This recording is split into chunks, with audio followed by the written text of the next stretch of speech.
Good morning. So today I thought, I don't feel like doing anything. The weather is cold and miserable, and I just didn't want to get out of bed. But I do need to. I've got some quilts that I need to get done.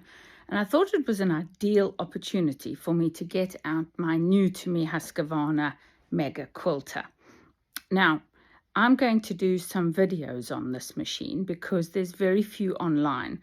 But I thought I'd just start off by showing you the machine itself and what it can do. This is the Husqvarna Viking that I'm talking about, and it's a Mega Quilter. And it comes with some of these attachments. Let's just show you. For this machine, its manual, I got that, and obviously its little warranty. Came in a lovely little tin with Queen Elizabeth's 2022 70-year reign on it. Then inside I also got a couple of extra spools. I got the usual screwdrivers, a big one and a smaller one. This is the standard presser foot. This is the one that will do straight stitch. It's got a couple of spare bobbins and a seam, a guide for how far away from the needle you want your work to be. And then it came with the standard throat plate, which isn't on the machine at the moment. I'll show you why in a second. And it also came with this one, which goes on top of this one here to cover up the feed dogs so that the feed dogs don't engage while you're doing free motion quilting, etc. These are a whole bunch of nuts and bolts for the table that it goes on, because you can use this machine as a long arm quilter as well. But I'll show you that another day because that doesn't affect the basic function of the machine. It's got its power cable and its foot pedal here, which has got the 3 pins on it. It came with this very large extension table, which is really nice as well. Now, the machine itself also comes with a extending thread holder, so you can put large cones on there as well. Her name is Vixen, by the way, and you can put the large cones on. And you can see I use isocord most of the time for my quilting. In fact, I'd say all of the time, really. The machine has got its other presser foot on, which came with it. That's for free motion quilting. And you can see I've just been running a couple of samples and practicing because I'm new to that anyway. And at the moment, it's got the free motion throat plate on it, because I was playing around with it. Now this one, I think they bought aftermarket because, I'll get this one back here.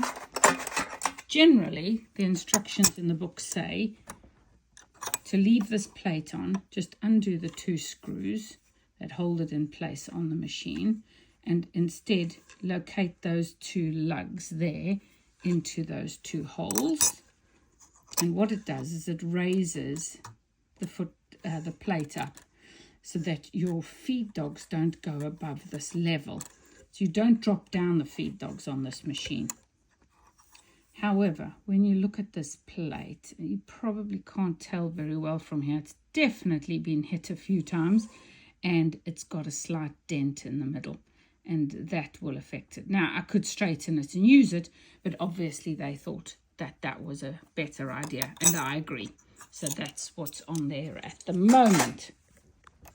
This is purely a straight stitch machine. This is the presser foot pressure dial, which shows up over here. You've got your usual tension, but you also have another tension disc here, and you've got 3 holes like in an industrial machine where you can wrap your thread around. It's got a bobbin winder, and your bobbin winder is engaged by pressing that and obviously pressing that in as well. It's got a needle up-down position over there. I'm going to switch it on quickly. No, I won't switch it on. It's not plugged in at the moment. It's got a thread cutter, which is absolutely brilliant. This is this very large reverse button. Interesting. Not sure why. I haven't figured that out yet, because I've never seen one quite that large on any other machines. And then, of course, this is your stitch length and your hand wheel here as well.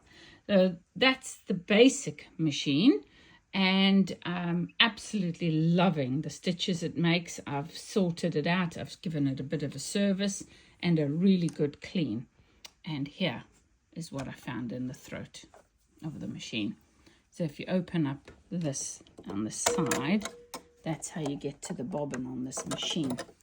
And where the bobbin race is, so the bobbin goes around in this orientation like this, that pin which you put your bobbin onto carries on through the machine, doesn't it? And that on the back side here in the machine's workings was absolutely covered in knotted up thread.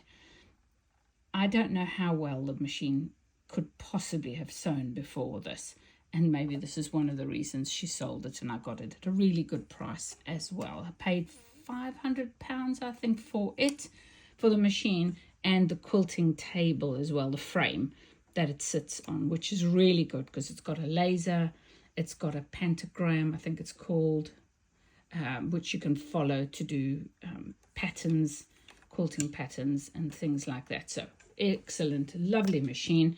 And we'll come back and do all sorts of videos on threading it, doing the bobbin, changing the plates, changing the foot controls, changing, the presser feet, all of that sort of thing we'll get into, and I'll do some videos on that. But there you go, there's my Husqvarna Viking Mega Quilter, which is going to get some good use over the next few weeks.